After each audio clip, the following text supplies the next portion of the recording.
Ano po bang hanap nila? Condo, townhouse?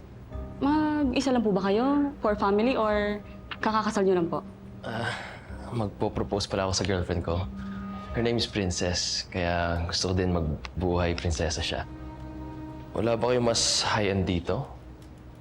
Sir, may future projects po kami. Mukhang babagay po siya sa mga gusto niyo. Pero, ina-acquire pa lang po. Check ko lang po yung status kung for pre-selling na po siya. May question po ako. Sir, sure. Would you know sinong may hawak ng lupa nitong particular building na pinapakita mo? May license to sell na ba? Sorry may lola kasi bought a property recently, tapos hindi pa pala maayos mga papeles nila. Hindi po kayo magkakaproblema sa amin. Okay po ang lahat ng requirements namin. Pero anyway, sir, wait po check ko lang po kung okay na rin po yung status ng tinatanong niya po. Excuse me, sir.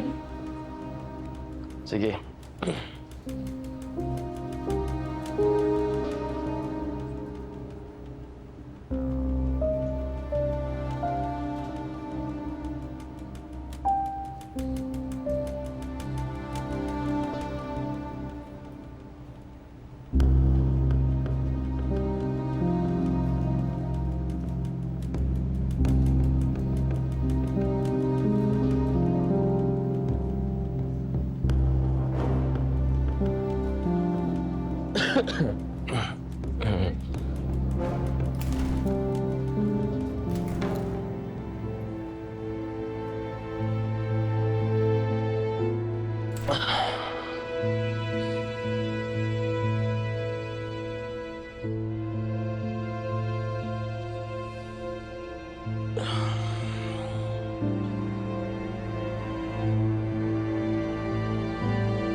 Christy?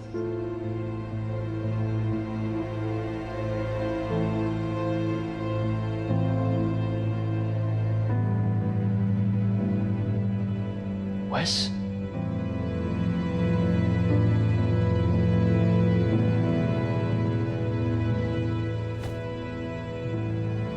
Ikaw?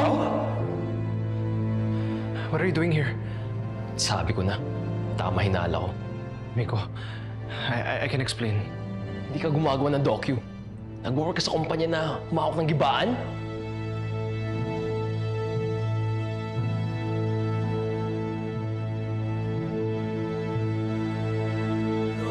Para dito muna tayo.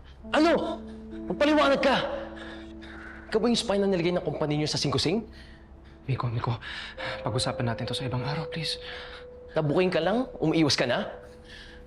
Padoki-doki pa. Sinungaling! Miko, hindi ako masamang tao. Hindi ko sinadya lahat ng to.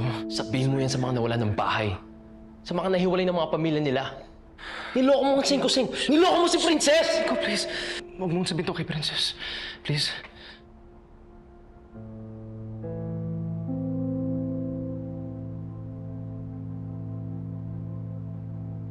What do you want me to do? Gusto mong lumuhod ako? Magmakaawa? Hindi! Hindi ako ganun kababaw na tao para gawin yung sa'yo. Then what do you want me to do para hindi ka magsalita? I'm sure ang saya mo ngayon. Finally, may bala ka na against me. Ikaw na ang pipiliin ni Princess. Yan pa rin iniisip mo? Ha? Tsaka hindi lang to tungkol kay Princess. Tungkol to sa mga kapitbahay mo dati na nagmahal sa'yo. Na binilog mo ang ulo. Para saan? Para sa trabaho mo? Shh, quiet, okay. Relax. Bibigyan kita 24 hours. Umamin ka. Kay Princess. Sa lahat. Kasi kahit gustuin ko ilaglag ka ngayon, ayoko maging rason kung bakit malulungkot ang mga taga-Singkusing. Mas lalong ayoko makasakit kay Princess. Klaro? Yeah, okay. Klaro.